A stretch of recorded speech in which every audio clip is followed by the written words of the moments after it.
Hi, this is the Chronicles of Apple from the Apple of My Eye, and today's topic is going to center around the classification of black and white.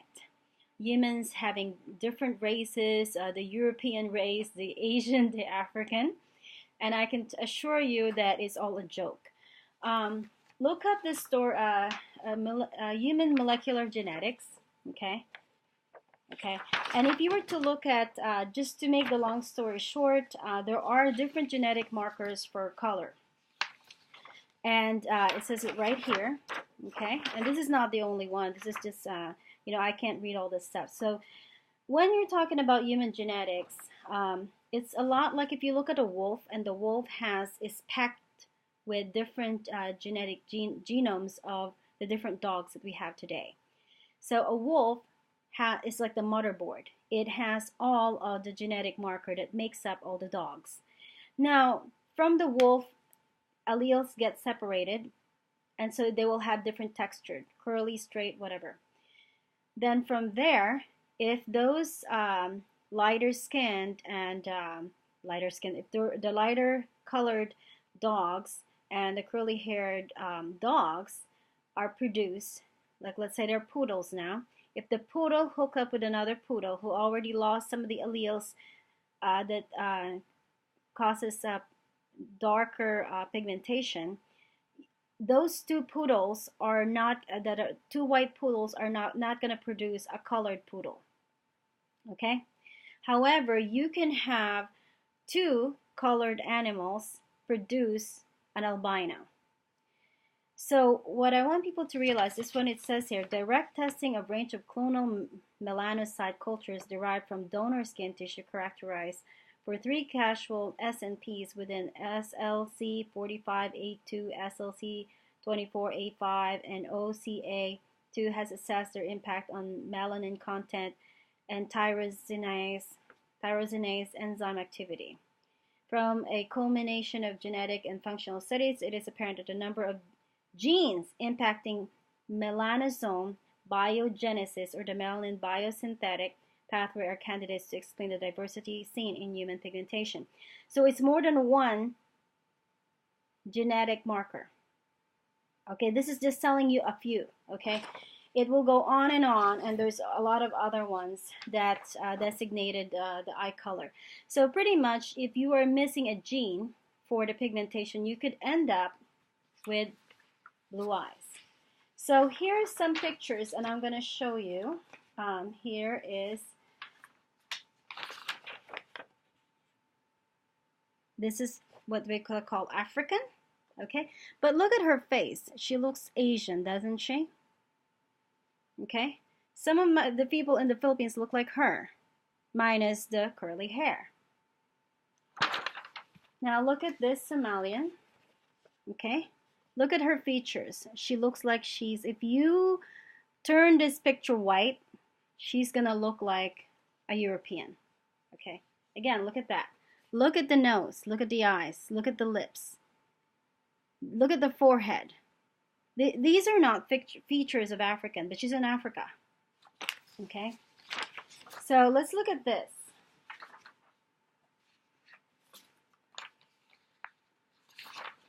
Okay? I want you to look at this girl. What is she? She looks Hispanic, right? And some people would call her a light-skinned Hispanic. Okay. I just edited that picture. This is what she really looks like. Okay? More or less Indian. But you see her features can look African or Somalian. Okay? But supposedly Indian. Based on the thing on her head, right? So this is the same person. I just changed the tone. Okay, same person. You see that? This one. And if I was able to change her eyebrow color, you will be convinced that this is a typical Hispanic or even a white woman. Now, look at this feature. Another African or Somalian. That is not a feature of what we consider African. Okay, she looks European. These are very European features. Okay, French people can look like this. If you turn her blonde, if I were to change that color into blonde, you will see it. So let's look at this. Okay, these are Papua New Guineans. You see how many of them have the brown, the blonde hair, and some of them also have blue eyes. Okay, it's this lack of pigmentation. It's like the allele fell off. Some of the genetic marker. It's a multifactorial when you're talking about skin. Okay, does she not look Asian or Hispanic, or does she look Indian? This one is Indian, but you can see that the features are more European. Look at this, okay? Asian, obviously, but albinism, okay? Now, this is Native American. Look at the features, Native American, dark as could be. Okay, what part of Africa is this? Take a look. These are not African, these are Filipinos. These are my ancestors, okay? Look at that. And look at me. Okay, look at this. I bet you if I edit this, I could make her look European. I could make her, look, she's got freckles. Okay? If you change the eye a little bit, okay, and here's one, okay, this is not photo edited. Look at her eyes. Okay? So you lose some of the genetic material, you'd end up with lighter skin and lighter eyes. So that is what I'm talking about, because I try to do this video, but I look like I'm just pulling stuff, you know, like I just sound like I have an esoteric idea of belief. But actually, I'm able to prove it to you. So here, okay, this is a Somalian woman, very beautiful, okay. So here's another one, okay. Okay, look like a Hispanic, right? I photo edited that one. And where's her main picture? I need to get organized with this. Okay, so going over, I have like loads and loads and loads. Look at this. And I've got more pictures. I'm trying to help people make sense out of this. It's a joke to call people black or white, and that's my point here. It's a joke. A lot of people in Africa have dark skin. They're not Africans. Okay, but it's also what created the classification for black and white in America, and this is very much in America, this idea that people are black and white, this is getting too hot, is practically the Freemasonry. Okay, the Freemason started out from ancient mystery religion, Kabbalism, Gnosticism, Knights of Templar, Rosicrucian. Then there's the Freemasonry, and then the Theosophical Society, many cults to the New Age movement. This is a very good diagram which tells you a lot, okay? The classification for black and white pretty much stems from all of these esoteric belief, occult, Kabbalism. You will see Marxism, Darwinian philosophy that happened in the 1800s.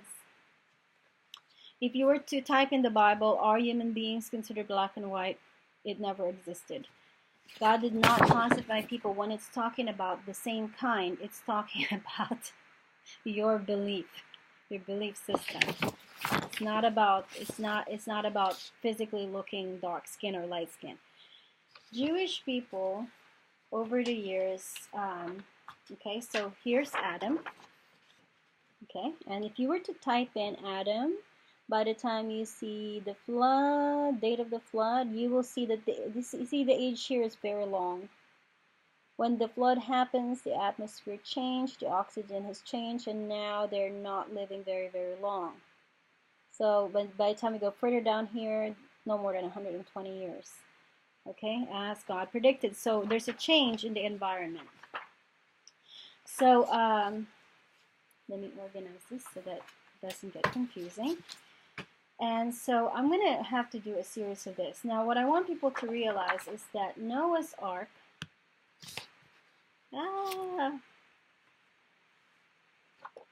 Noah's Ark is real. And I want you to look at this Wyatt Archaeological Research, and there are videos of this, okay? Ron Wyatt, I can't go over all this stuff, but that's Ron Wyatt there, okay? He's gone now. He's done a lot of research that are biblically based. So my point here is to call upon many Jews and Christians to start teaching. Now, even science calls the mitochondrial Eve, and then they start to like back up. Okay, they call it the mitochondrial Eve, but then they're like, oh, we're looking too biblical. No. Eve was not the only human beings, but most people are traced from the one genetic marker. Oh, so it's very long, and this one in particular called it the mitochondrial Eve, and then was starting to backpedal and say, but she's not the only one, but most of us came from her, from that one genetic marker. So so I don't, this was very long, so anyway, we are going to go over the Bible Gateway, and this is going to be talking about Genesis 5:32 to 10:01, and I'm not going to go over the whole thing, but here is what it looks like. Bible Gateway. Wickedness in the world. The human beings began to increase in number on the earth. The daughters were born to them. The sons of God saw that the daughters of humans were beautiful, and they married any of them they choose. Then the Lord said, my spirit will not contend with humans forever, for they are mortal. Their days will be 120 years. Now look today. How many people goes past 120? Not so many. Most people are gone before they even hit 100. The Nephilim were on the earth in those days, and those are hybridized angels and humans. And also afterward, when the sons of God went to the daughters of human and had children by them, they were heroes of old, men of renown. These are very powerful creatures. They are what we call the Zeus, the stuff of Greek mythology and Hinduism. You know, the Kala, the the Sita, the Ganesh, all these hybridized things. So Noah was 600 years old when the flood waters came on the earth, and Noah and his sons. Okay, so Noah and his sons and his wife and his sons' wives entered the ark to escape the waters of the flood. Pairs of clean and unclean animals, of birds and all creatures were moved along the ground. Male and female came to Noah and entered the ark. So these are some of the archaeological evidence. That is the ark, right in Turkey. So technically everybody is Turkish, or everybody is technically coming from those 8 people. So some of them have darker skin, some of them have lighter skin, some of them are tall, some of them are short. I came from the short ones. So why I say to people all the time that human beings are not different races is because they make it look like species, okay? They make it look like every dark-skinned person came from Africa, and I can assure you they are not. Everybody came from the pigmented people. That's a fact. Everybody's ancestors look darker. I don't care if you are blonde, blue-eyed, if you've got big breasts, you're part black. If you've got big butt and big hips, you're part black. Okay? If you want to call it black. I am against it because these are not, God would never classify these people as black. Okay? Because everybody deep inside is the same. We're 99.99% the same. So I'm going to be ending it soon because go over to Noah's Ark and you will see that this is very scientific. Because you can see the age of man is no more than 120 right now. Now, from those 8 people, and even if all those 8 people came from Adam. Adam in Hebrew, and I have it somewhere in here, means red. Okay, so here it is. Adam, where all the humans came from, means red. You see that? Red right there. Red. Okay? So Anyway, I'm going to end it right here. Thank you and God bless. Again, there are no black or white. We are all human beings.